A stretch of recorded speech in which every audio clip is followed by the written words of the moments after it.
بسم اللہ الحمد للہ الصلاۃ والسلام علی اشرف الانبیاء والمرسلین نبینا محمد صلی اللہ علیہ وآلہ وصحبہ اجمعین اما بعد رب اشرح لی صدری ویسر لی امری واحلل عقدۃ من لسانی یفقہوا قولی آمین یا رب العالمین۔ السلام علیکم ورحمۃ اللہ وبرکاتہ۔ الرحیق المختوم میں آج انشاءاللہ ہم اپنا لیکچر نمبر 37 سٹارٹ کر رہے ہیں، اور آج کا میرا ٹاپک ہے وادی نخلا میں جنوں کی جماعت کا قبول اسلام اور رسول اللہ صلی اللہ علیہ وآلہ وسلم کی مکہ آمد۔ ہم اپنے پچھلے لیکچر میں یہ چیز پڑھ چکے ہیں کہ جناب رسول اللہ صلی اللہ علیہ وآلہ وسلم کو طائف کے لوگوں نے جس انداز میں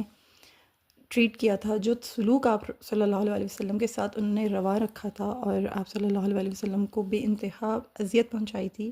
یہ سب معاملہ ہو جانے کے بعد پیارے نبی صلی اللہ علیہ وآلہ وسلم کی خدمت عالی شان میں اللہ تعالیٰ نے جبریل امین کو بھیجا، اور جبریل امین کے ساتھ پہاڑوں کے فرشتے یعنی کہ ملک الجبال بھی تشریف لائے، اور انہوں نے عرض کی رسول اللہ صلی اللہ علیہ وسلم کی بارگاہ میں کہ اے اللہ کے رسول صلی اللہ علیہ وسلم، اگر آپ چاہیں تو میں انہیں دو پہاڑوں کے درمیان کچل دوں، اور اگر آپ کہیں گے تو ایسا ہی ہوگا۔ رسول اللہ صلی اللہ علیہ وسلم نے فرمایا نہیں، بلکہ مجھے امید ہے کہ اللہ عز و جل ان کی پشت سے ایسی نسل پیدا فرمائے گا جو صرف ایک اللہ کی عبادت کرے گی اور اس کے ساتھ کسی کو شریک نہیں ٹھہرائے گی۔ رسول اللہ صلی اللہ علیہ وسلم رحمۃ للعالمین ہیں، آپ صلی اللہ علیہ وسلم کی رحمت ہر وقت غالب رہا کرتی تھی۔ پھر آپ صلی اللہ علیہ وسلم کے کریمانہ اخلاق اس قدر بلندی پر تھے کہ آپ صلی اللہ علیہ وسلم نے انہیں بد دعا دینا گوارا نہیں کیا۔ ان کے ساتھ کوئی ظلم ہو جائے یا ان کے ساتھ کوئی کچھ برا ہو جائے، رسول اللہ صلی اللہ علیہ وسلم کو یہ چیز قبول نہیں تھی، منظور نہیں تھی، حالانکہ وہ لوگ ڈیزرو کرتے تھے۔ بعض اوقات ایسا ہوتا ہے کہ دیکھیں، ایک سیناریو ہے جس میں آپ یوں سمجھیں کہ آپ کسی آرگنائزیشن میں گئے ہیں یا کسی مال میں گئے ہیں، کسی اسٹور پہ گئے ہیں،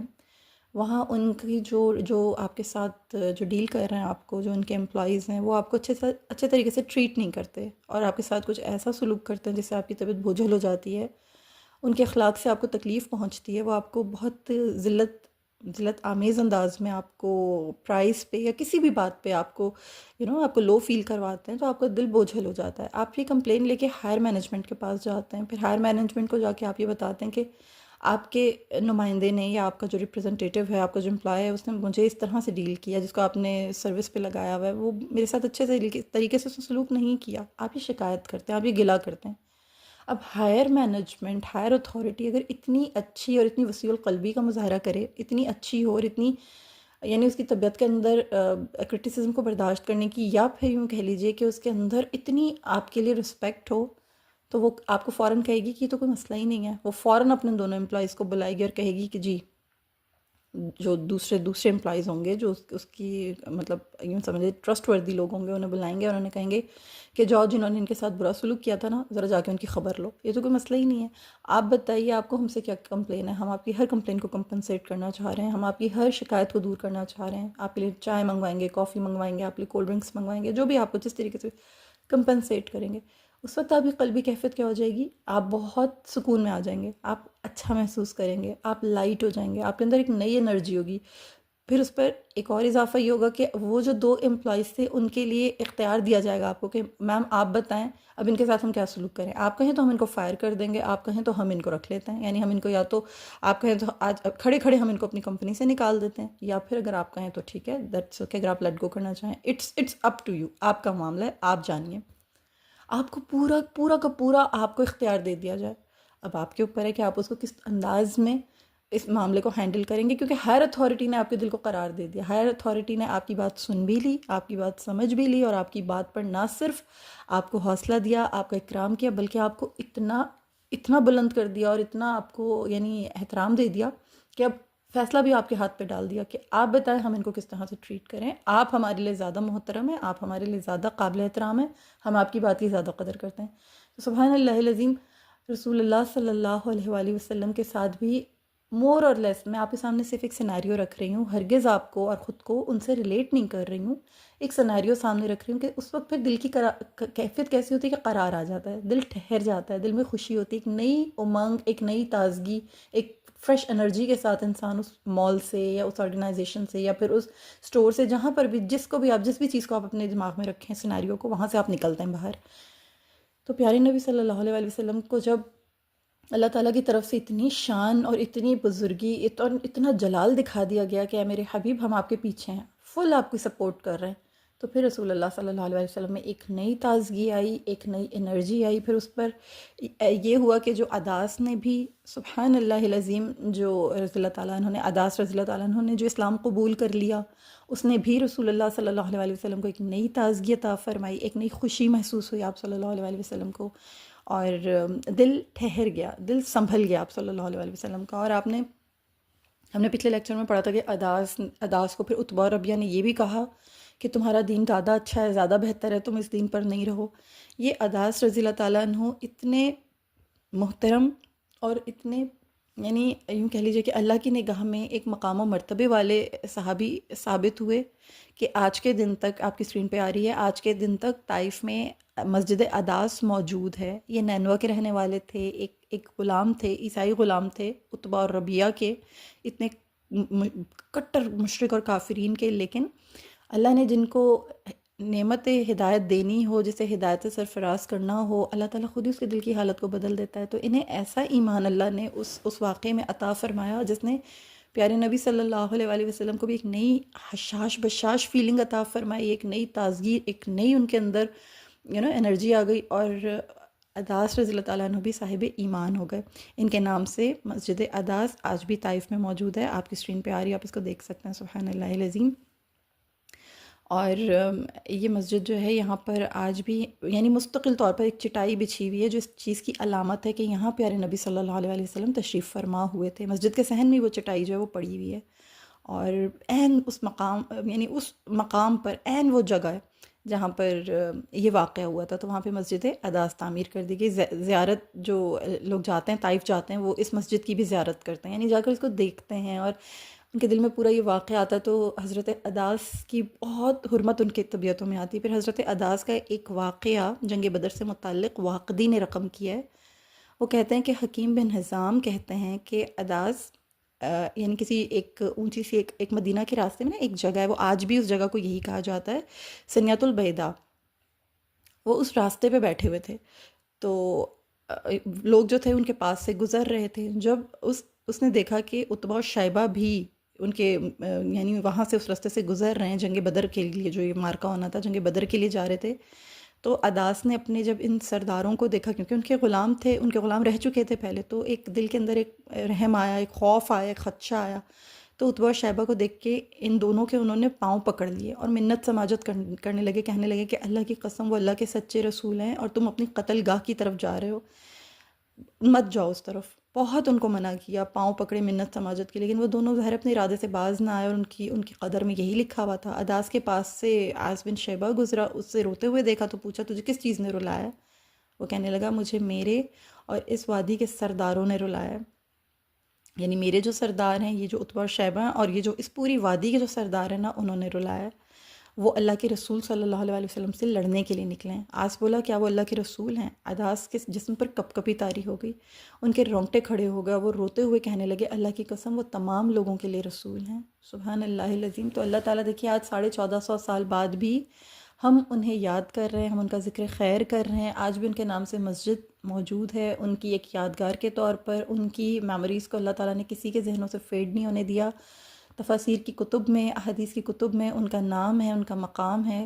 اللہ تعالیٰ جس کو اللہ چن لیتا ہے نا، اللہ اسی طرح اس کو عروج دیتا ہے، اللہ اسی طرح اس کو شان دیتا ہے، اس کو بلندی دیتا ہے. وہ بھی گمنامی کی زندگی جی کے ختم ہو سکتے تھے، جا سکتے تھے اس دنیا سے، کیونکہ جو آیا اس کو جانا ہے. لیکن کیونکہ اس نے پیارے نبی صلی اللہ علیہ وآلہ وسلم کو احترام دیا، اس کے بخت جاگ گئے، اس کے نصیب کو اللہ نے عروج دے دیا. وہ ایک غلام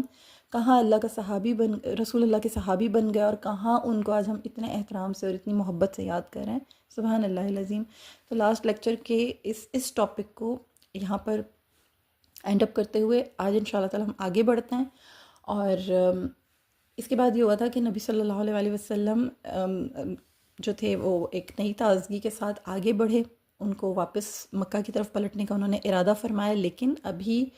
کچھ وقف انہوں نے جو علاقہ تھا وادی نخلہ میں رسول اللہ صلی اللہ علیہ وسلم نے کچھ ٹائم جو تھا گزارا، کچھ وقت وہاں پر آپ صلی اللہ علیہ وسلم نے وقف فرمایا، قیام فرمایا چند دن، اور اس دوران اللہ تعالیٰ نے آپ صلی اللہ علیہ وسلم کے پاس جنوں کی ایک جماعت بھیجی جس کا ذکر قرآن مجید میں 2 جگہ پر آیا ہے، ٹھیک ہے، سورہ احقاف میں بھی اور دوسرا سورہ جن میں بھی نا ان کا ذکر آیا۔ تو یہ جو جن تھے یہ آئے تھے نصیبین سے۔ نصیبین کیا ہے؟ نصیبین ایک جگہ ہے، ایک جزیرہ ہے جو دجلہ اور فرات کے درمیانی علاقے میں ایک تاریخی شہر، ایک بہت ہی ہسٹوریکل سٹی ہے، اور جو ساؤدرن ٹرکی ہے اس کے شامی سرحد کی طرف یہ جگہ جو ہے، یہ نصیبین جو ہے یہ واقع ہے، علاقہ، ایک جزیرہ ہے یہ۔ اور اس کے بالکل اپوزٹ نا جو شام کا جو شہر ہے القامشی، وہ وہاں پر وہ شہر واقع ہے، یعنی شام جو آپ جانتے ہیں سیریا، وہ اس کے قریب قریب کا یہ علاقہ ہے۔ اور شمالی عراق جو ہے اس کا موصل سٹی بھی نصیبین کا درمیانی، یعنی کہ فاصلہ بنتا ہے ان کے درمیان کا تقریباً 250 کلومیٹر بنتا ہے، یعنی موصل کے قریب قریب ہے۔ شام کی جو سرحد ہے، شمالی سرحد ہے، اس کے قریب قریب کا علاقہ ہے، اور جنوبی ترکی میں، یعنی کہ ایک تاریخی شہر ہے۔ تو مطلب آپ سمجھ لیجئے کہ لوکیشن اس کی جو ہے یہ اس سائٹ پر ہے، اور بہت ہی، یعنی یہ شہر جو ہے یہ جو معجم البلدان ہے ان کے مطابق، یعنی وہ جو کتاب ہے اس کے مطابق، نصیبین اور اس کے نواحی بستیوں میں 40,000 باغات تھے، یعنی بہت زیادہ آبادی تھی، اور بہت ہی فرٹائل قسم کا یہ لینڈ تھا، اور بہت ہی یہاں پر جو تھی سبزہ تھا، شادابی تھی۔ تو سبحان اللہ العظیم، یہ جگہ اس طرح کی تھی۔ تو یہاں پر کچھ جنات تھے، وہ رسول اللہ صلی اللہ علیہ وآلہ وسلم کو ڈھونڈتے ڈھونڈتے ڈھونڈتے نصیبین سے چلے، اور کہاں جا کر آپ اندازہ کیجئے کہ حجاز کے علاقے میں، یعنی جہاں پر مکہ مکرمہ اور مدینہ المنورہ ہے، وہ پورا علاقہ، یعنی وہ پورا جو، یوں کہہ لیجئے کہ وہ پورا جو ایک پروونس ہے وہ حجاز کہلاتا ہے۔ کہاں وہ حجاز پہنچے، اور حجاز میں مکہ کے قریب، طائف کے آگے نخلا کی وادیوں میں جہاں رسول اللہ صلی اللہ علیہ وسلم کچھ روز قیام فرما رہے ہیں، وہ لوگ وہاں آئے۔ اب یہ واقعہ بہت ہی خوبصورت ہے، اور یہ بہت ہی، یعنی ایک امیزنگ قسم کی ایک آپ کو فیل دے گا کہ سبحان اللہ، اللہ تعالیٰ اپنے بندے کو، خاص طور پہ اپنے چنیدہ بندے کو، اپنے نبی، اپنے رسول، اپنے محبوب کو صلی اللہ علیہ وسلم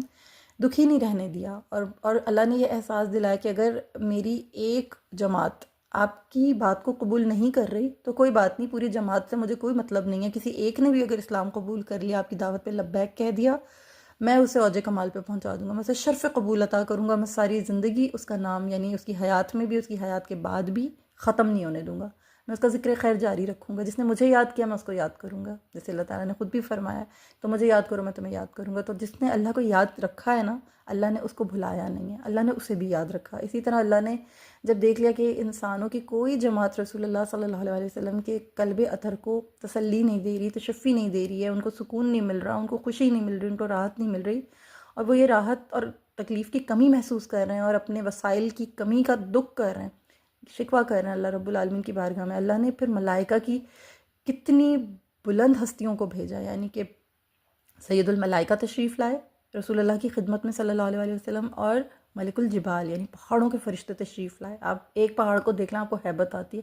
جو پہاڑوں کے فرشتے ہیں ان کی ہیبت کا کیا عالم ہوگا، اگر وہ 2 پہاڑوں کے درمیان اس بستی کو ملا دیتے حال کیا ہوتا۔ سبحان اللہ، رحمت اللہ عالمین کی رحمت آڑے آ گئی، اور ان کی یعنی ان لوگوں کی بچت ہو گئی۔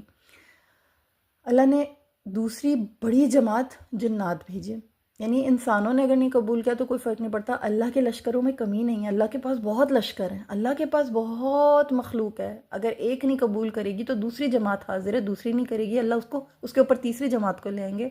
تیسری نہیں کرے گی اللہ چوتھی کو لے آئیں گے۔ اللہ کو کمی نہیں ہے، اللہ کے پاس مخلوق کی کمی نہیں ہے، اللہ کے پاس لشکر کی کمی نہیں ہے، اللہ کے پاس طاقت کی کمی نہیں ہے، قدرت کی کمی نہیں ہے، وسائل کی کمی نہیں ہے، بزرگی کی کمی نہیں ہے،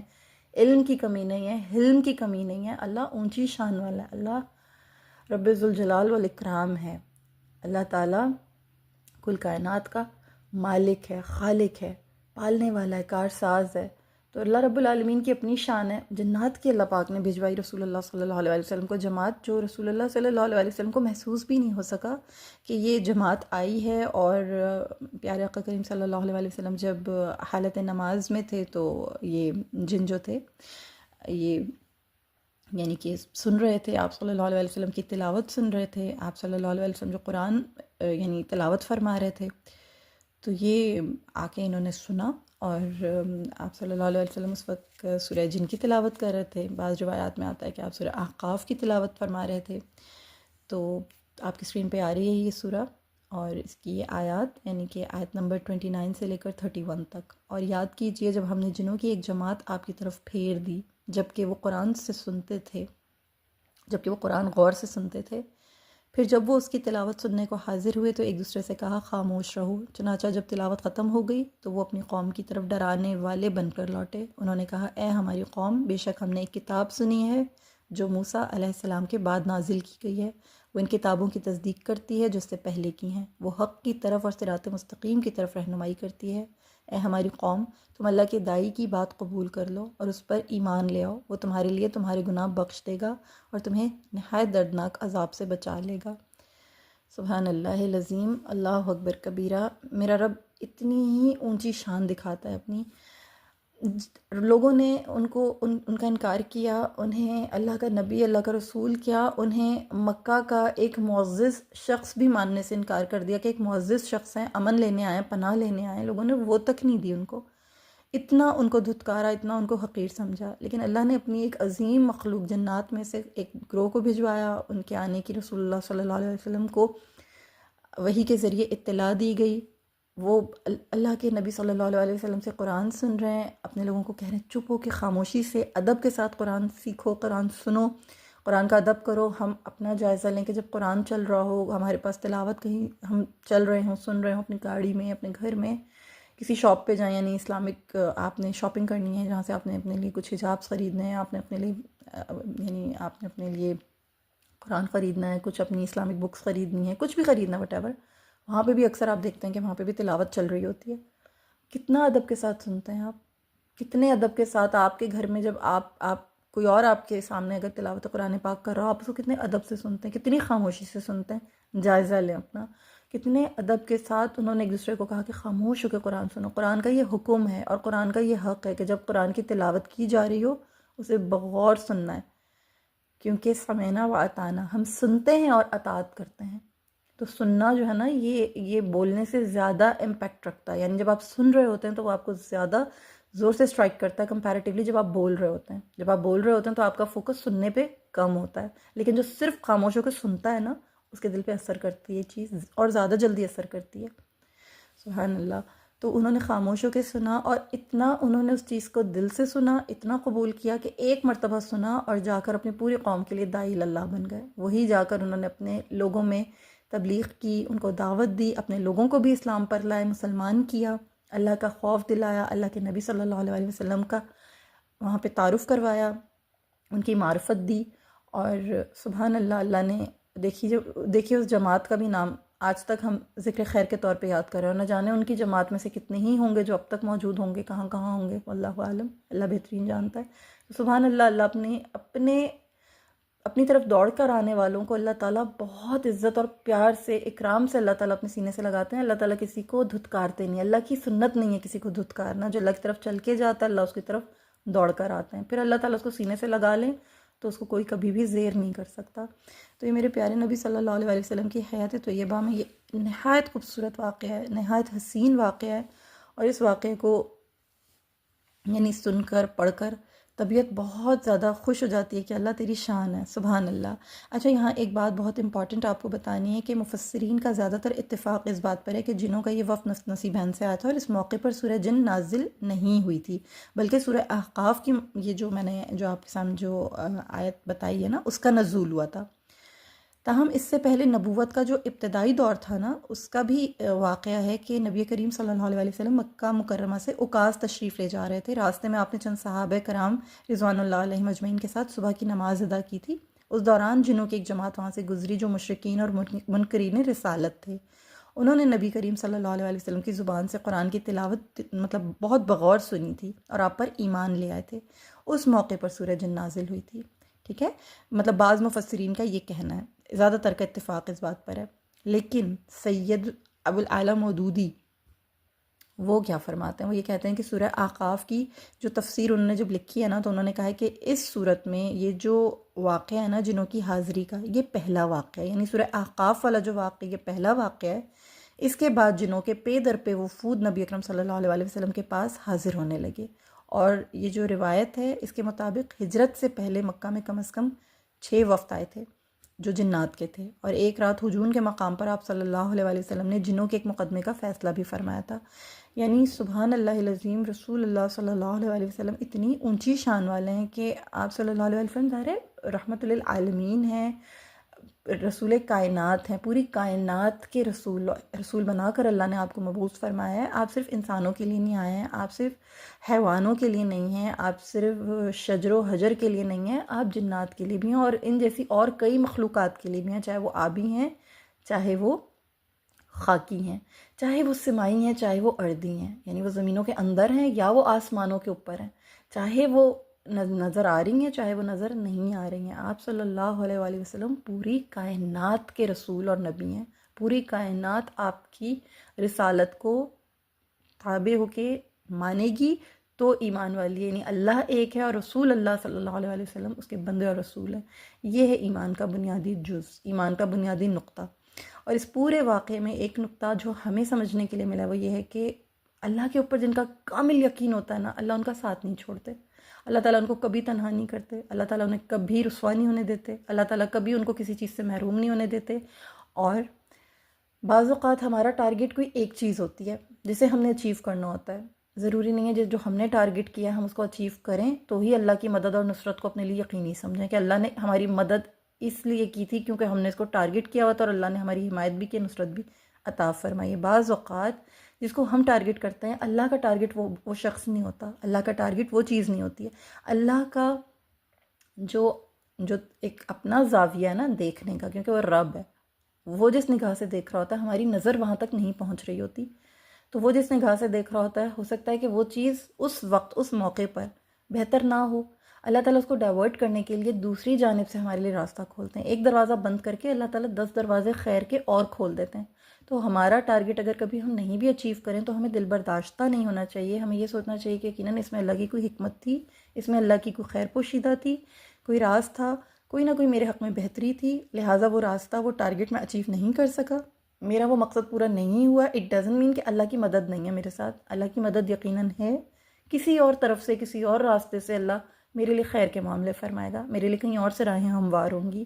یہ ایمان ہونا چاہیے۔ یہ پورا واقعہ، یہ پورا قصہ ہمیں بہت ساری تربیتیں دے رہا ہے، بہت ساری ہمیں تعلیم دے رہا ہے، اس میں بہت سے سنہرے موتی ہیں، اور کیونکہ ہم لوگ ڈیپ ڈائیورز ہیں، ہم لوگ ڈائیو کر رہے ہیں، ہم سیرت النبی صلی اللہ علیہ وسلم کی گہرائیوں میں اترنے کی کوشش کر رہے ہیں، اور ابھی بھی اللہ پاک ہمیں یہ توفیق عطا فرمائے کہ ہم اس میں سے مزید موتی چن سکیں، مزید ہم اس کے اندر سے سنہرے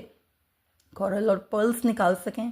تو اللہ رب العالمین ہمارے سینوں کو بھی کشادگی دے، ہماری زبانوں کو بھی تاثیر دے، اور ہمیں علم و فہم کی منزلوں کو طے کرنے کی توفیق عطا فرمائے، آمین یا رب العالمین۔ اور بے شمار ایسے خوبصورت موتی ہوں گے جو میری بہنوں آپ لوگ چنیں گی بیچ میں سے، آپ لوگوں کو محسوس ہوگا کہ اس میں یہ بھی ایک نقطہ ہے عمل کا، اس میں یہ بھی ایک نقطہ ہے سمجھنے کا، اس میں یہ بھی ایک بہت پیارا پیغام ہے، ایک بہت پیاری تربیت ہے۔ تو it's up to you, think out of the box. آپ لوگ بھی اس کے بارے میں غور و فکر کیجئے کہ اس میں اور بے شمار ایسی چیزیں ہیں جس سے ہماری تربیت اور اصلاح ہو سکتی ہے، اور پھر ہم سیکھ کر آگے مزید سکھا سکتے ہیں، اپنے گھر والوں کو سکھا سکتے ہیں۔ دیکھیے یہ جنات تھے، یہ انسانوں کو تو نہیں آئے نا تبلیغ کرنے کے لیے، یہ سیکھ کر اپنے ہی لوگوں میں واپس گئے۔ اٹ مینس کہ ہمیں سب سے پہلے اپنے ہی لوگوں کو سکھانا ہے، اپنے ہی لوگوں کو سمجھانا ہے جو ہم جیسے ہوں، جو ہماری بات کو سمجھتے ہوں، ہمارے اور ان کے درمیان میں کچھ کمپیٹیبلٹی ہو، کیمسٹریز ہوں، ان کے اور ہمارے درمیان ایک بے تکلفی ہو، تو زیادہ حق ان کا ہے کہ ہم انہیں پہلے سمجھائیں۔ یعنی ہم اپنے گھر والوں سے شروع کریں،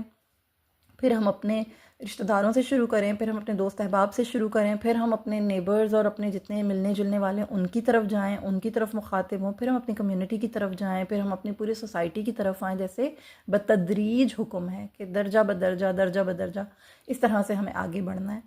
تو اللہ ہم سب کو توفیق عطا فرمائے کہ ہم ایک بار بھی سنیں تو ہم دوسری بار اس کو پھیلانے کے قابل ہو جائیں، اتنا اس کو دل کے کانوں سے سنیں، اتنا اس کو ادب کے ساتھ سنیں، اور اتنا اس کو یقین کے ساتھ سنیں، اور اتنے یعنی اس کے اوپر اپنے دل کو اتنا کشادہ کریں، اپنے ذہن کو اتنا کشادہ کریں کہ وہ جذب ہو جائیں، وہ ساری باتیں جذب ہو جائیں، جس میں سے خیر نکلے، بھلائی نکلے، وہ جذب ہو جائیں۔ اور پھر اللہ نے سب کو عقلیں دے رکھی ہیں، اللہ نے سب کو صلاحیتیں دے رکھی ہیں، کسی نہ کسی طور پر، کسی نہ کسی کے اندر، کسی میں بولنے کا اسکل ہے، کسی میں لکھنے کا اسکل ہے، کسی میں ڈیجیٹلی اس کو بہت خوبصورت کر کے پورٹرے کرنے کا، یعنی بہت اچھے طریقے سے ڈیزائن کر کے پریزنٹ کرنے کا اسکل ہے، کسی کے اندر اور بے شمار اسکلز ہیں۔ آپ کسی بھی فارم میں اپنی خدمات سر انجام دے سکتے ہیں۔ ہر بندہ اپنے اپنے طور پر اللہ کی خدمت، اللہ کے نبی صلی اللہ علیہ وسلم کے دین کی خدمت کر سکتا ہے، بشرط یہ کہ اس کی پرائیورٹی ہو، اس کی پرائیورٹیز میں یہ چیزیں ہوں، ٹھیک ہے۔ تو اس میں بہت سارے پیارے اور خوبصورت ہمارے لیے عمل کے نکات تھے، بہت کچھ سیکھنے اور سمجھنے کے لیے تھا۔ اللہ ہمیں سمجھنے اور عمل کرنے کی توفیق عطا کرے، آمین یا رب العالمین۔ چلیے، اب رسول اللہ صلی اللہ علیہ وسلم کو جب اس بات کی بھی اللہ رب العالمین نے اطلاع فرما دی کہ جنات نے قبول کر لی ہے، آپ صلی اللہ علیہ وسلم کی دعوت قبول کر لی ہے، اور آپ صلی اللہ علیہ وسلم کو جب ایک اطمینان ہوا، تو پھر آپ صلی اللہ علیہ وسلم نے فیصلہ فرمایا کہ نہیں، مجھے اب واپس دوبارہ مکہ مکرمہ جانا ہے، مکہ مکرمہ جانا چاہیے، مجھے دوبارہ وہاں جانا چاہیے۔ حضرت زید نے آپ صلی اللہ علیہ وسلم سے یہ کہا کہ اللہ کے رسول صلی اللہ علیہ وسلم، آپ مکہ واپس لوٹنا چاہ رہے ہیں؟ یعنی آپ کو تو وہاں ان لوگوں نے یعنی نہیں جا سکتے آپ وہاں پہ، ان لوگوں نے تو آپ کو ایکسل کیا، آپ کو نکالا ہے وہاں سے، اور پھر اتنا ان لوگوں کا خطرناک ایٹیٹیوڈ تھا آپ صلی اللہ علیہ وسلم کی طرف۔ تو نبی صلی اللہ علیہ وسلم نے فرمایا کہ نہیں زید، اے زید، تم نے جو حالات، یعنی تم جو حالات دیکھ رہے ہو، اللہ تعالیٰ اس سے کشادگی اور نکلنے کی کوئی نہ کوئی راہ ضرور پیدا فرمائے گا۔ اس میں کوئی شک و شبہ نہیں تھا کہ اللہ تعالیٰ نے اپنے دین کی مدد کرنے والا، اس میں کوئی شک و شبہ نہیں کہ اللہ تعالیٰ اپنے دین کی مدد کرنے والا اور اپنے نبی کو غالب کرنے والا ہے۔ تو رسول اللہ صلی اللہ علیہ وسلم ایک نئی انرجی کے ساتھ، ایک پختہ عزم، ایک پختہ ارادے کے ساتھ دعوت و تبلیغ کا فریضہ سر انجام دینے کے لیے دوبارہ سے نکلے، اور آپ نے کیونکہ ارادہ فرما لیا تھا، لہٰذا آپ مکہ مکرمہ کی طرف روانہ ہوئے، اور مکہ کے قریب غار ہرا پہاڑ جو تھا اس کے دامن میں جا کے، کوہ ہرا کے دامن میں جا کر رسول اللہ صلی اللہ علیہ وسلم رک گئے، ابھی داخل نہیں ہوئے مکہ کے اندر۔ اس کی وجہ کیا تھی؟ کیونکہ میں نے آپ لوگوں کو جیسے بتایا کہ وہاں پر ایک نظام تھا جس میں پناہ لینی بہت ضروری ہوتی تھی، کسی کی امان میں آنا، جس کو آج کے دور میں نا آپ اسائلم کہہ لیں، تو یہ وہاں پر اس دور میں یہ بہت ضروری تھا۔ تو رسول اللہ صلی اللہ علیہ وسلم کو بھی اس چیز کی ضرورت تھی، کیونکہ کفار قریش آپ کے خلاف تھے اور پہلے سے زیادہ سخت ہو چکے تھے، لہٰذا یہ بات یقینی تھی کہ قریش کو جب اس بات کا کیونکہ پتہ چل ہی گیا ہوگا، ان کو ایسا تو ہو نہیں سکتا تھا کہ ان کو نہ پتہ چلتا ہو، تو انہیں طائف جانے کا پورا واقعہ اور اہل طائف نے جو آپ کے ساتھ ظالمانہ اور وحشیانہ سلوک کیا تھا اس کا بھی علم انہیں ہو چکا تھا، لہٰذا اب جو خطرہ تھا وہ پہلے سے کہیں زیادہ سنگین اور شدید تھا کہ مشرکین مکہ اب مزید نقصان پہنچائیں گے، کیونکہ انہیں شے مل گئی تھی کہ خالی ہم ہی نہیں، اب تو طائف والے، وہ جو بنو ثقیف کے سردار ہیں، انہوں نے بھی، اور دیگر جتنے تھے وہاں پہ ان سب نے بھی جو سلوک کیا، تو ہم اکیلے نہیں ہیں، اور اگر اب ہم کچھ کریں گے تو یہ وہاں سے بھی اسی طرح سے آئے ہیں، اور یعنی بغیر امن کے آئیں، بغیر امان کے آئیں۔ تو یہ چیز ایک لمحہ فکری آتی ہے۔ اللہ پہ توکل ان کا یقینی تھا۔ رسول اللہ صلی اللہ علیہ وسلم جس عزم کے ساتھ، جس پختہ ارادے کے ساتھ واپس تشریف لائے ہیں، یقیناً اللہ پہ توکل کر کے آئے ہیں، لیکن حکمت عملی ہر مومن کا خاصہ ہے۔ اللہ پہ توکل اپنی حکمت عملی کو ڈیزائن کرنے کے بعد ہوتا ہے، یعنی پہلے بھی ہوتا ہے، پہلے سے مراد یہ کہ یقین اللہ پر ہی ہوتا ہے، توکل اللہ پر ہی ہوتا ہے، لیکن ٹائی اور کیمل، وہ جو حدیث ہے نا کہ اپنے اونٹ کو باندھو اور پھر توکل کرو اللہ پہ، تو بس وہی والی بات ہے کہ آپ اپنے اونٹ کو باندھ لیں، اس کے بعد آپ اللہ پہ توکل کریں۔ آپ یہ نہیں کر سکتے ہیں کہ آپ کا اونٹ کھلا ہوا اور آپ توکل کر رہے ہیں کہ ہاں جی میں نماز ادا کر دوں اور میں عبادت کر لوں، اور میرا اونٹ جو چرتا چرتا چرتا نظروں سے کہیں اوجھل ہو گیا، اور میں نے تو توکل کیا ہوا تھا اللہ تعالیٰ آپ کے اوپر، میرا اونٹ کہاں چلا گیا؟ یہ ایک واقعہ ہے نا۔ تو ایسے نہیں، آپ حکمت عملی کریں، آپ اپنی طرف سے اپنا 100% دیں، آپ کے اوپر جو چیزیں واجب ہیں، واجبات کو پورا کریں، اس کے بعد اللہ کے اوپر توکل کریں کہ اللہ نتیجہ اب آپ کے اوپر ہے، نتیجہ آپ کے ہاتھ میں، مجھے پورا یقین ہے کہ میں نے اپنا 100% دیا ہے، بقدر استطاعت، بقدر قوت، بقدر جو میری جو آپ نے مجھ کو جو وسعت دی تھی، جو میرے پاس جتنی بھی محدود میرے پاس وسائل تھے، ان میں میں نے اپنی 100% ایفرٹس ڈال دی ہیں، اب نتیجہ آپ کے ہاتھ میں ہے، آپ اس میں سے خیر نکالیں، آپ اس میں سے بہتری نکالیں۔ تو وہی رسول اللہ صلی اللہ علیہ وسلم کا بھی طریقہ کار تھا کہ توکل کر کے اللہ پہ، اب ان کو حکمت عملی بھی اپنانی تھی کوئی نہ کوئی، تو ان کو اب ایک امان کی ضرورت ہے، ایک پناہ کی ضرورت ہے جس کے ساتھ وہ مکہ میں داخل ہوتے، ادروائز کوئی بھی کمظرف، کوئی بھی جاہل یا کوئی بھی آپ کے ساتھ کسی بھی طرح کا سلوک روا کر سکتا تھا، کوئی بھی اپنی ننگی تلوار لے کر آپ کے ساتھ کوئی حادثہ پیش آ سکتا تھا نا، تو امان ضروری تھی۔ لہٰذا اس صورتحال کے پیش نظر پیارے آقا کریم صلی اللہ علیہ وسلم نے یہ مناسب سمجھا کہ کسی کی پناہ حاصل کر کے مکہ میں داخل ہوں۔ ابن سعد نے نقل کیا ہے کہ رسول اللہ صلی اللہ علیہ وسلم نے پناہ حاصل کرنے کے سلسلے میں بنو خزاع کے ایک شخص کو اپنا قاصد بنایا تھا۔ تو وہ جو قاصد تھا نا، اس کو پیارے نبی صلی اللہ علیہ وسلم نے یہ کہا کہ اسے مطلب یہ دریافت کیا کہ میں تمہیں ایک پیغام دے کر بھیجوں تو کیا تم ایک طرف سے وہ پیغام پہنچا دو گے؟ تو اس شخص نے کہا کہ جی ہاں، آپ فرمائیے۔ آپ صلی اللہ علیہ وسلم نے فرمایا کہ اخنس بن شریق کے پاس جاؤ اور اسے کہو کہ وہ محمد صلی اللہ علیہ وسلم، یعنی کہ اپنے بارے میں کہا کہ ان کو یہ کہو کہ محمد صلی اللہ علیہ وسلم تم سے پوچھتے ہیں کیا تم مجھے پناہ دو گے یہاں تک کہ میں اپنے رب کا پیغام پہنچا دوں۔ تو یہ جو شخص تھا یہ اخنس کے پاس گیا اور پیغام دیا۔ اس نے جواب دیا کہ میں تو حلیف ہوں اور حلیف کسی شخص کو پناہ نہیں دے سکتے، یعنی میں تو قریش کا حلیف ہوں۔ یہ جو اخنس بن شریق تھے نا، یہ حلیف قبیلے میں سے تھے، یہ بنو ہاشم کے کسی شخص کو پناہ نہیں دے سکتے تھے، ٹھیک ہے۔ تو یعنی ان لوگوں کا نا یہ ایک نظام تھا کہ جو جس قبیلے کی ایک باقاعدہ حیثیت ہو نا، وہ ہم پلہ ہونا چاہیے، یعنی باقاعدہ ایک حیثیت ہونی چاہیے۔ جس قبیلے کا سردار آگے بڑھے اس کا ایک اثر ہونا چاہیے، ایک رسوخ ہونا چاہیے، اور اس کی ایک سینگ ہونی چاہیے، اور وہ کم سے کم ہم پلہ ہونا چاہیے ان باقی دیگر جو قبائل ہیں ان کا۔ یاد رکھیے گا کہ مکہ میں جو سب سے زیادہ معزز تھا نا، سب سے اونچا جو گھرانہ تھا وہ بنو ہاشم کا تھا۔ بنو ہاشم ایک طرح سے پورے مکہ کے سردار تھے اور باقی سردار ان کے تابع فرمان تھے، لیکن کیونکہ دارالندوہ میں سرداروں کی سنی جاتی تھی، اور جب سب مل کر پٹیشن کو دائر کر دیتے تھے، پٹیشن ان کی جب وہ ہو جاتی تھی، سبمٹ ہو جاتی تھی، تو ظاہر سی بات ہے سب سنتے تھے ان کے بارے میں، ان کی بات کو سنا جاتا تھا۔ اور پھر جب بنو ہاشم کا سردار ابو لہب جیسا غلیظ انسان ہو تو، اور وہ اپنے آپ کو بالکل بیک سٹیپ کر لے، بیک فٹ ہو جائے، تو پھر تو کوئی بات ہی نہیں پیچھے رہ جاتی ہے۔ سٹل ان کو ایسا کوئی چاہیے تھا، ایسا کوئی بھاری سردار چاہیے تھا، بھاری بیک گراؤنڈ والا سردار چاہیے تھا جو کہ پناہ دیتا۔ تو اخنس بن شریق کو پتہ تھا کہ میں تو اس طرح کا نہیں ہوں، میرا معاملہ تو اس طرح کا نہیں ہے، میں تو حلیف ہوں، میرا تو صرف ان لوگوں کے ساتھ ایک حلف برداری والا معاملہ ہے، میں آپ کو پناہ نہیں دے سکتا ہوں۔ تو اسے انکار کر دیا۔ بنو خزاع کا جو شخص اس نے واپس آ کر رسول اللہ صلی اللہ علیہ وسلم کو پوری بات بتا دی۔ آپ صلی اللہ علیہ وسلم نے اس سے پوچھا کہ تم دوبارہ جاؤ گے؟ رسول اللہ صلی اللہ علیہ وسلم کو اس نے یہ عرض کی کہ جی ہاں میں ضرور جاؤں گا۔ رسول اللہ صلی اللہ علیہ وسلم نے یہ فرمایا کہ سہیل بن عمر کے پاس جاؤ، اس سے کہو کہ محمد صلی اللہ علیہ وسلم تم سے کہتے ہیں تم مجھے پناہ دو گے یہاں تک کہ میں اپنے پروردگار کے پیغامات پہنچا دوں۔ وہ سہیل کے پاس گیا، اسے پیغام دیا۔ سہیل بن عمر بنو عامر بن لوئی میں سے تھا، ٹھیک ہے، یہ اس قبیلے میں سے تھا۔ اس نے جواب دیا کہ بنو عامر بن لوئی بنو کعب کے خلاف پناہ نہیں دے سکتے، یعنی اب جو بنو عامر بن لوئی ہیں وہ بنو کعب بن لوئی کے یعنی بھائیوں جیسے ہیں، وہ تو ان کا قبیلہ مطلب اس طرح سے کہ اگر ایک نے پناہ نہیں دیے تو دوسرا کس طرح پناہ دے دے، تو میں ان کے خلاف جا کے پناہ نہیں دے سکتا ہوں۔ سہیل نے بھی منع کر دیا۔ اب رسول اللہ صلی اللہ علیہ وسلم کے ذہن میں جو شخص آئے، آپ صلی اللہ علیہ وسلم نے اس بنو خزاع کے شخص سے دریافت پھر کیا کہ کیا تم پھر جاؤ گے؟ تعودو، کیا تم واپس جاؤ گے؟ اس نے کہا جی ہاں۔ آپ صلی اللہ علیہ وسلم نے پھر یہ حکم دیا کہ مطعم بن عدی کے پاس جاؤ، اس سے کہو کہ محمد صلی اللہ علیہ وسلم تم سے یہ کہتے ہیں کہ تم مجھے پناہ دو گے حتیٰ کہ میں اپنے رب کے پیغامات پہنچا دوں۔ تو مطعم کے پاس جب وہ شخص گیا، بنو خزاع کا وہ قاصد گیا، تو مطعم نے جواب دیا ٹھیک ہے، وہ تشریف لیں، میں انہیں پناہ دینے کو تیار ہوں۔ پھر رسول اللہ صلی اللہ علیہ وسلم سے بعد یہ جو غار ہرا کی جو یعنی کوہ ہرا جو ہے، وہ جو پہاڑ تھا ہرا کا، اس کے نا دامن میں وہیں پر ہی رکے ہوئے تھے۔ مطعم بن عدی اپنے بیٹوں کے ساتھ باقاعدہ مسلح ہو کر، یعنی مطعم جو تھے نا یہ عبد مناف کی اولاد میں سے تھے۔ اب ان کا جو بیک گراؤنڈ تھا، آپ کو پتہ ہے مطعم اس تحریک میں بھی شامل تھے جب یہ جو شیب ابی طالب کا جو یہ جو محاصرہ ختم ہوا تھا، تو وہ جو شق کو پھاڑنا تھا، وہ جو ان کا جو کانٹریکٹ تھا، اس کو صحیفہ جو تھا اس کو جب چاک کرنا تھا، مطعم اس میں بھی تھے،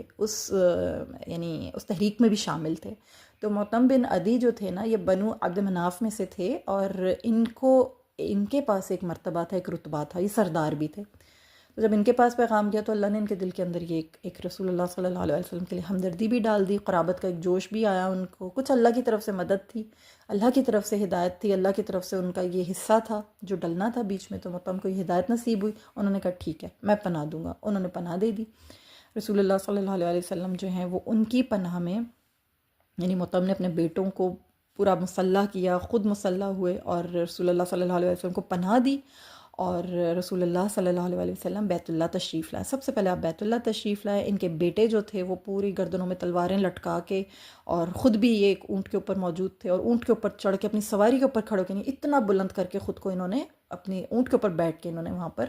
اعلان کیا رسول اللہ صلی اللہ علیہ وسلم کو، میں نے اپنی پناہ دی ہے، اب کوئی ان کے ساتھ گستاخی کرنے کی جسارت نہ کرے، اب یہ میری امان میں۔ تو یوں رسول اللہ صلی اللہ علیہ وسلم کو مکہ مکرمہ میں یعنی داخلہ ملا، پھر آپ صلی اللہ علیہ وسلم نے بیت اللہ شریف جا کر وہاں پر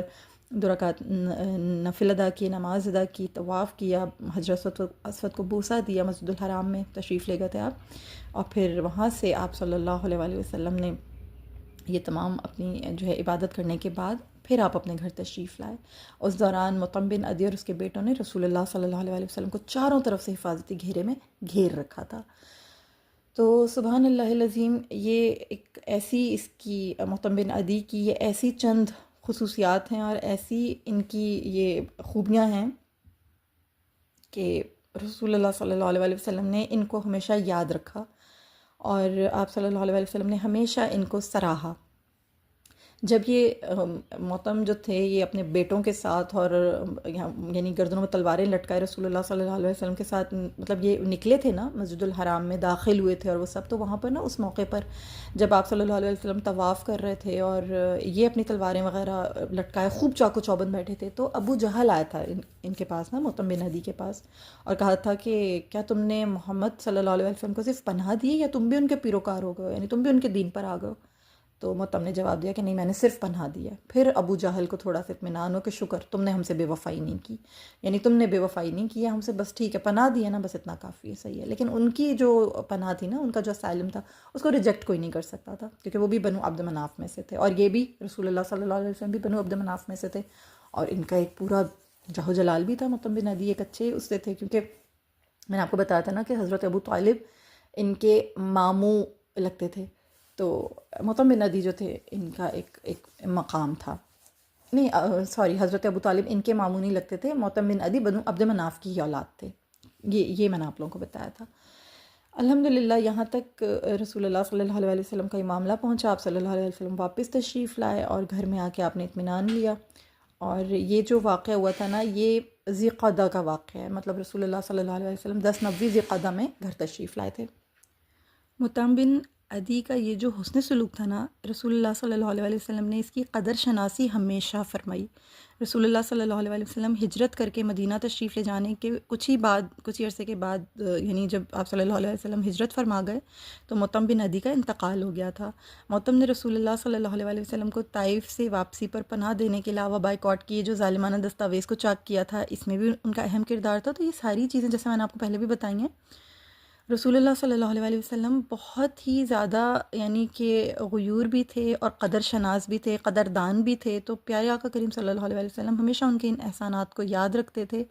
اور ہمیشہ اس کی قدر شناسی فرماتے تھے۔ غزوہ بدر میں جب کفار و مشرکین قید ہو کر آئے تھے نا، مطلب قید ہو گئے تھے اور رسول اللہ صلی اللہ علیہ وسلم کے قیدیوں میں تھے، تو یہ جو مطعم بن عدی کے جو بیٹے تھے جبیر بن مطعم، یہ رسول اللہ صلی اللہ علیہ وسلم کے پاس ان قیدیوں کی حمایت کے لیے آئے تھے کہ آپ ان قیدیوں کو چھوڑ دیں، جو بدر کے جو قیدی تھے آپ ان کو چھوڑ دیں۔ وہاں پہ پیارے آقا کریم صلی اللہ علیہ وسلم نے فرمایا تھا، جو کہ صحیح بخاری میں موجود ہے یہ حدیث، کہ اگر مطعم بن عدی زندہ ہوتا اور وہ مجھ سے ان بدبودار یعنی کہ ان غلیظ لوگوں کے بارے میں بات کرتا تو میں اس کی خاطر انہیں چھوڑ دیتا۔ تو سبحان اللہ العظیم، رسول اللہ صلی اللہ علیہ وسلم اس کے اس احسان کو یاد کرتے ہوئے، اس کی یہ اتنی جو اس نے خیر کی تھی نا، اس کو یاد کرتے ہوئے یہاں تک فرما رہے تھے کہ اگر وہ مجھے یہ کہتے نا تو میں ان کو چھوڑ دیتا۔ یعنی لوگ تو اس قابل نہیں تھے، لیکن ان کا کیونکہ مجھ پہ احسان ہے اور میں یاد رکھتا ہوں احسانات کو، تو سوچیں رسول اللہ صلی اللہ علیہ وسلم نے جس نے بھی ان کے ساتھ خیر کی ہے، اس کے معاملات کتنا مقام اور مرتبہ رکھتے ہیں رسول اللہ صلی اللہ علیہ وسلم کے دل میں۔ تو جناب ابو طالب کا کیا مقام و مرتبہ ہوگا، ایک ایسا شخص مطعم بن عدی جن کے ہم بھی احترام کرتے ہیں، ان کو احترام کی نگاہ سے دیکھتے ہیں. ہمیں نہیں پتہ واللہ عالم کہ ان کا کیا معاملہ ہے کیا نہیں، لیکن یہ ہاں یہ ہے کہ یہ جبیر بن مطعم کے والد ہیں اور یہ بنو عبد مناف سے تھے. ان کے بارے میں اتنا ہی بیان کیا جاتا ہے، اور بدر سے پہلے ان کا انتقال ہو گیا تھا. مگر جناب حضرت ابو طالب کے بارے میں تو کئی مقامات پر ان کی اپنی زبان سے، ان کے اپنے دیوان میں موجود ہے کہ وہ کس قدر یعنی کہ رسول اللہ صلی اللہ علیہ وسلم اور ان کے دین کو سراہا بھی کرتے تھے، پسند کیا کرتے تھے. اور کئی مقامات پر تو گویا محسوس ہوتا ہے کہ اس میں سے یعنی ایمان کی خوشبو محسوس ہوتی تھی، حلاوت محسوس ہوتی تھی، حرارت محسوس ہوتی تھی. آپ وہ دیوان پڑھ کے دیکھیں. نہیں آتی ہے عربی تو عربی کو سیکھیں. ہم نے بہت ساری زبانوں پہ محنت کی ہے، وائی ناٹ عربی؟ ہمارے دین کی زبانیں سیکھیں، سیکھ کے پڑھیں، پھر آپ کو احساس ہوگا. سنی سنائی باتوں میں مت آئیں. بہرحال الحمدللہ ہم نے یہاں تک پڑھا، اس کو ہم نے سمجھا کہ کس طریقے سے نبی صلی اللہ علیہ وسلم یہاں تشریف لائے. اس کے بعد مزید آگے یہ ہوا کہ اب حج کا موسم آ گیا، کیونکہ ذی قدہ میں رسول اللہ صلی اللہ علیہ وسلم کو یہ امان مل گئی. آپ مکہ میں واپس تشریف لے آئے. مکہ کے لوگ اسی طرح سے آپ کے ساتھ اپنا سلوک روا رکھے ہوئے تھے، مگر پیارے نبی صلی اللہ علیہ وسلم کو کیونکہ اللہ تعالیٰ نے ایک بشارت دے دی تھی نصرت کی، آپ کو مکمل طور پہ اللہ تعالیٰ نے نشانیاں دکھا دی تھیں کہ نصرت آپ کے ساتھ ہے، میری تائید آپ کے ساتھ ہے، میری حمایت آپ کے ساتھ ہے. آپ اپنے منصب پر رواں دواں رہیے. آپ صلی اللہ علیہ وسلم اپنی اسی روش کو برقرار رکھتے ہوئے اس حج کے موسم کو آپ نے بہت زیادہ یوٹیلائز کرنا چاہا اور یوٹیلائز کیا.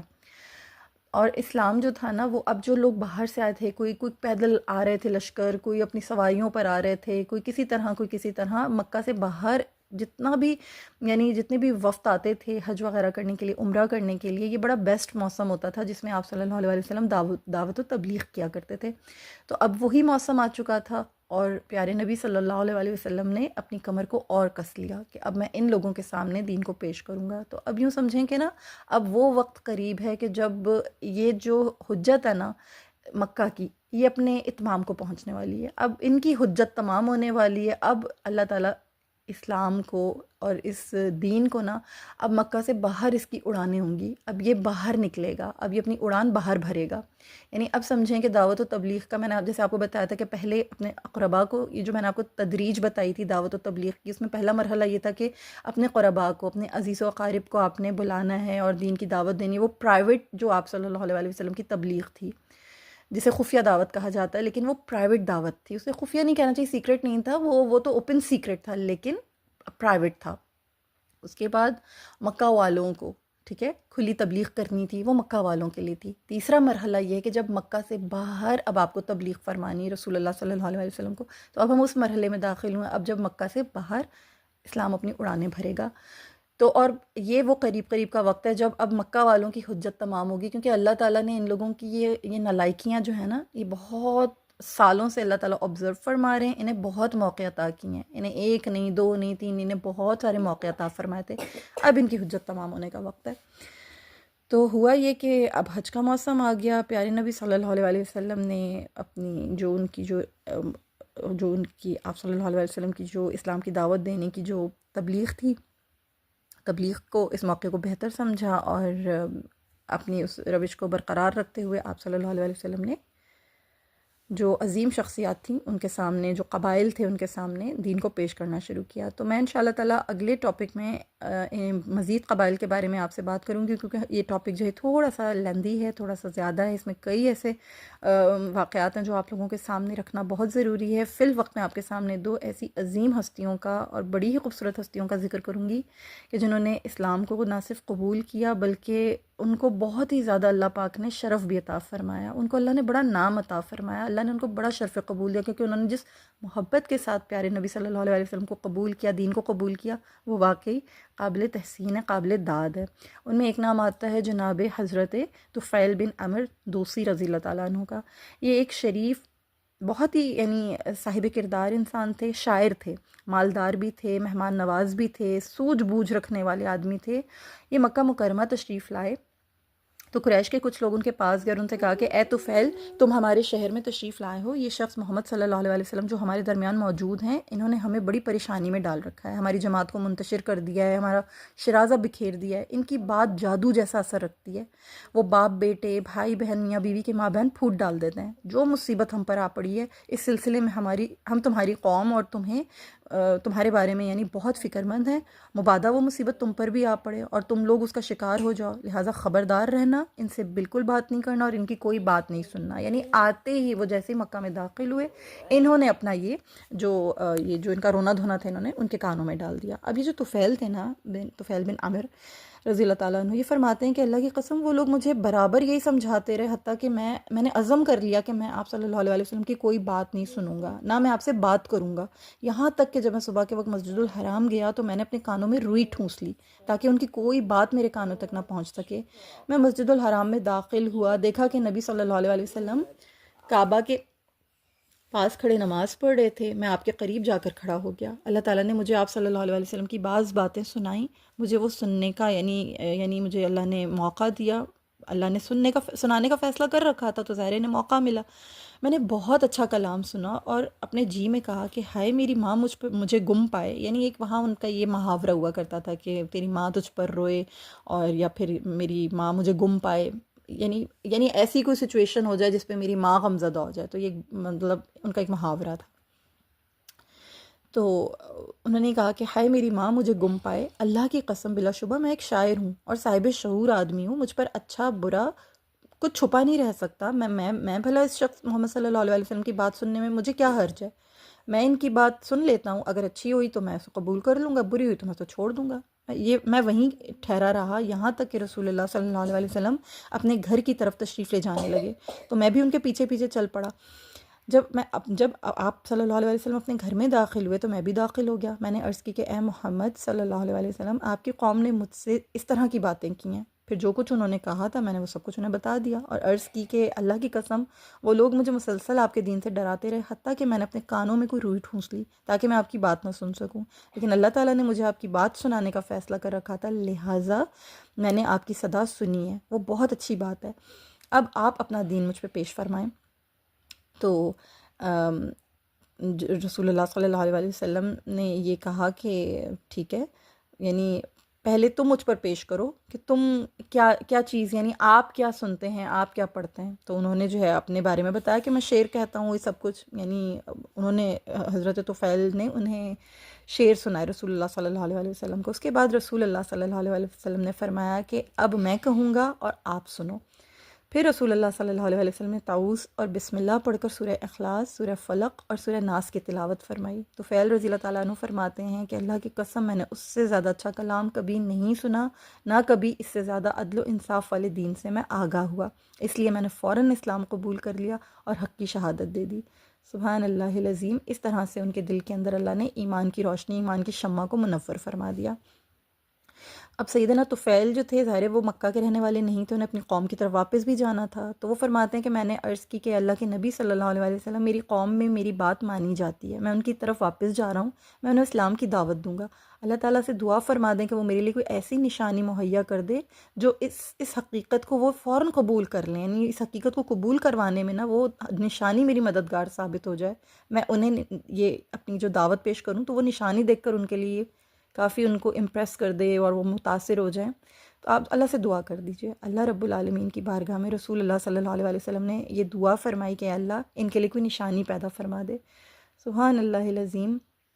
یہ اللہ تعالیٰ نے ان کے لیے ایسے نشانی پیدا فرمائی کہ یہ اپنی قوم کی طرف، یعنی موسلا دھار بارش ہو رہی تھی، بہت سیاہ رات تھی، یہ اس رات میں نکلے۔ جب یہ گھاٹی کی اس بلندی تک پہنچے نا جہاں سے لوگ ان کو دیکھ سکتے تھے، تو اللہ تعالیٰ نے ان کی دونوں آنکھوں کے درمیان چراغ جیسی روشنی پیدا فرما دی، ان کی آنکھوں کے درمیان میں، دونوں آنکھوں کے درمیان۔ تو انہوں نے نا اللہ تعالیٰ سے یہ دعا فرمائی کہ اللہ یہ روشنی چہرے کے بجائے کہیں اور ظاہر فرما دیجیے، مجھے ڈرے لوگ یہ نہ سمجھیں کہ ان کے دین سے جدا ہونے کی وجہ سے میرے چہرے میں یہ عبرتناک سزا کے طور پہ جو ہے یہ ایک شعلہ سا روشن ہو چکا ہے، یعنی لوگ اس کو غلط فہمی نہ ہو جائے، لوگ کچھ اور نہ سوچ لیں، تو اللہ تعالیٰ اس نشانی کو آپ کسی اور چیز میں منتقل فرما دیجئے۔ یہ دعا کرتے ہی وہ روشنی چہرے سے ہٹ کر ان کے ہاتھ میں نا ایک ان کا عصا کے جیسا ان کی بھی ایک لاٹھی ہوا کرتی تھی، اس کے اوپر جو ہے، اس کے اوپر وہ روشنی جو ہے وہ نظر آنے لگی۔ تو جب یہ گھاٹی سے نیچے اترے تو لوگوں کو وہ روشنی نظر آئی اور قندیل کی طرح چمک رہی تھی، تو یہ پھر اس روشنی کو لے کر پھر یہ اپنی قوم کے پاس پہنچے۔ سبحان اللہ العظیم۔ انہوں نے اپنے والد پہ دین کو پیش کیا، ان کے والد نے بھی دین کو قبول کیا، بہت خوش ہوئے۔ پھر انہوں نے اپنی زوجہ پہ یعنی اپنی اہلیہ پہ دین کو پیش کیا، ان کی اہلیہ نے بھی بہت محبت کے ساتھ اور بڑی ہی خوشی کے ساتھ قبول فرمایا۔ دین کو، وہ بھی جو ہیں قبیلہ دوست میں سے تھیں، اور قبیلہ دوست جو تھے یہ سارے یعنی پہلے ان کے والد پھر ان کی بیوی یہ ایمان لے آئے، اور رفتہ رفتہ رفتہ رفتہ قبیلہ دوست کی جو یعنی جو دعوت تھی نا انہوں نے اپنے قبیلے میں دینا شروع کی۔ کچھ لوگوں نے تاخیر کی، کچھ لوگوں نے جلدی کی، یعنی کچھ لوگ فسق و فجور میں لگے رہے، کچھ لوگ مسلمان ہو گئے۔ تو جو لوگ مسلمان ہو گئے ان ساتھیوں کو لے کر یہ مکہ مکرمہ میں نبی پاک صلی اللہ علیہ وسلم کی خدمت میں حاضر ہوئے۔ انہوں نے گزارش کی کہ اللہ کے رسول قبیلہ دوست نے نافرمانی کی اور انکار کیا ہے، آپ اللہ تعالیٰ سے ان کے لیے بد دعا فرما دیں۔ لیکن کیونکہ پیارے نبی صلی اللہ علیہ وسلم رحمت للعالمین ہیں، تو آپ صلی اللہ علیہ وسلم نے اس قبیلے کے لیے بھی بد دعا نہیں فرمائی، بلکہ یہ لوگ مشاہدہ کر رہے تھے کہ رسول اللہ صلی اللہ علیہ وسلم قبلہ رخ ہوئے، دونوں ہاتھ آسمان کی طرف بلند فرمائے، اور اللہ تعالیٰ کے حضور یہ دعا فرمائی کہ اے اللہ قبیلہ دوست کو ہدایت عطا فرما اور انہیں یہاں لیا، اے اللہ قبیلہ دوست کو ہدایت نصیب فرما اور انہیں یہاں لیا، اے اللہ قبیلہ دوست کو ہدایت عطا فرما اور انہیں یہاں لیا۔ پھر رسول اللہ صلی اللہ علیہ وسلم نے طفیل بن عمر رضی اللہ تعالیٰ عنہ سے فرمایا کہ اپنی قوم کی طرف واپس جاؤ، انہیں دعوت دو اور ان کے ساتھ نرمی سے پیش آؤ۔ کتنی ضروری، کتنی اہم اس میں بات موجود ہے کہ جو بظاہر آپ کو حالات نظر آ رہے ہو نا، فوراً ججمنٹل نہیں ہو جانا چاہیے، فوراً ججمنٹل نہ ہو جائیں، اللہ سے دعا کیجئے، کسی کو دین پیش کر کے، کسی کو کوئی خیر کی بات بتا کے، کسی کو کوئی نصیحت کر کے، کسی کو کوئی بھلائی کی بات بتا کے فوراً ججمنٹل نہ ہو جائیں کہ اس نے میری بات نہیں سنی، غارت ہو، اللہ اس کے اوپر کوئی اس طرح کی سختی لا دے، اللہ اس کے اوپر کوئی ایسی وہ کر دے، میری بات ہی نہیں سن رہا، میری بات ہی نہیں سمجھ رہا، میں سمجھا کے تک گیا ہوں۔ ججمنٹل نہ ہو، اللہ پہ چھوڑ دیں، ہدایت اللہ نے دینی ہے، یہ ہمارے ہاتھ میں نہیں ہے۔ ہم فوراً کیا کرتے ہیں، ججمنٹل ہو جاتے ہیں کہ یار اس بندے کو سمجھایا ہے، سمجھ ہی نہیں آ رہی، اس کو ہم نے تو اس کو بتایا، یہ تو سمجھ ہی نہیں رہا، اس کو تو سمجھ ہی نہیں آ رہی۔ This is not the way, this is not the good attitude, یہ ایک داعی اللہ کو سوٹ نہیں کرتی ہیں یہ چیزیں۔ حوصلے سے چلنا چاہیے، صبر سے کام لینا چاہیے، اللہ پہ بھروسہ رکھنا چاہیے۔ پھر یہی ہوا کہ حضرت طفیل رضی اللہ تعالیٰ عنہ واپس آ گئے اور اپنی قوم کو اسلام کی دعوت دیتے رہے۔ جب رسول اللہ صلی اللہ علیہ وسلم مدینہ ہجرت کر گئے، مدینہ ہجرت جب آپ صلی اللہ علیہ وسلم فرما گئے، انشاءاللہ جب ہم اس میں داخل ہوں گے پھر ہم یہ واقعہ وہاں پہ بھی ذکر کریں گے کہ پھر غزوہ بدر ہوئی، احد ہوئی، خندق ہوئی، یہ سارے واقعات ان ساری غزواؤں سے آپ صلی اللہ علیہ وسلم گزرے۔ تو قبیلہ دوست کے 70 یا 80 گھرانوں نے جو اسلام قبول کر لیا تھا، انہوں نے بھی پیارے نبی صلی اللہ علیہ وسلم کے ساتھ ان غزوات میں حصہ لیا، اور یہی نہیں خالی، وہ سرزمین خیبر میں بھی جا کر آپ سے ملے تھے، یعنی جب خیبر کا معرکہ ہوا تھا اس میں بھی اس قبیلے کے لوگوں نے، مسلمانوں نے، جو 70 یا 80 گھرانے مسلمان ہو گئے تھے، انہوں نے پیارے نبی صلی اللہ علیہ وسلم کے ساتھ جو ہے وہ ان غزوات میں حصہ لیا تھا، اور پھر دوسرے مسلمانوں کے ساتھ انہیں بھی مال غنیمت میں حصہ دیا گیا تھا۔ تو بس انشاءاللہ تعالیٰ آج میں آپ لوگوں کے ساتھ اتنا ہی بیان کروں گی، اس کے علاوہ جو دیگر اور لوگ تھے انشاءاللہ تعالیٰ اس کے بعد میں آپ لوگوں کے ساتھ جو اگلا لیکچر ہوگا اس میں ڈسکس کروں گی کہ ان کے علاوہ اور بہت سی جلیل القدر ہستیاں تھیں جو مکہ سے نہیں تھیں، مکہ سے باہر سے آئی تھیں، تشریف لائی تھیں، اور جستجوئے حق میں تھیں، یعنی حق کی تلاش میں تھیں۔ تو انہوں نے کس طرح سے اسلام کو قبول کیا اور اپنے لوگوں میں جا کے کس طرح دعوت و تبلیغ کی، یعنی اب مکہ سے باہر یہ دعوت اور یہ جو چراغ ہے روشن ہو رہا ہے، اسلام اب باہر اڑانے بھر رہا ہے، اور پیارے نبی صلی اللہ علیہ وسلم کو اب یعنی اللہ کی جو ڈائریکشنز ہیں، جو اللہ تعالیٰ کی طرف سے جو سمجھے نشانیاں مل رہی ہیں وہ یہی ہیں کہ مکہ والوں پہ حجت تمام ہو رہی ہے۔ تو سبحان اللہ العظیم، یہ ساری چیزیں انشاءاللہ تعالیٰ نیکسٹ لیکچر میں کنٹینیو رہیں گی، کیونکہ یہ ٹاپک جو ہے یہ تھوڑا سا اگلے لیکچر میں بھی بتانے کے لائق ہے کہ اس میں اور کون کون سے قبیلے تھے جنہوں نے قبول کیا اور کون لوگ ایسے تھے جنہوں نے قبول نہیں کیا، اور پھر کیا معاملات ہوئے، انشاءاللہ نیکسٹ لیکچر میں سمجھیں گے۔ تب تک کے لیے اللہ سے دعا ہے کہ اللہ تعالیٰ یہ سیکھنا، سمجھنا، پڑھنا میرے لیے، آپ کے لیے، ہم سب کے لیے، ہمارے والدین کے لیے، آنے والی تمام نسلوں کے لیے اللہ تعالیٰ اس کو ذخیرہ آخرت بنائے، اس کو زاد راہ بنائے، اس کو شرف قبول عطا کرے اور صدقہ جاریہ بنائے، ہمیں سیرت النبی صلی اللہ علیہ وسلم پر عمل کرنے والا بنائے،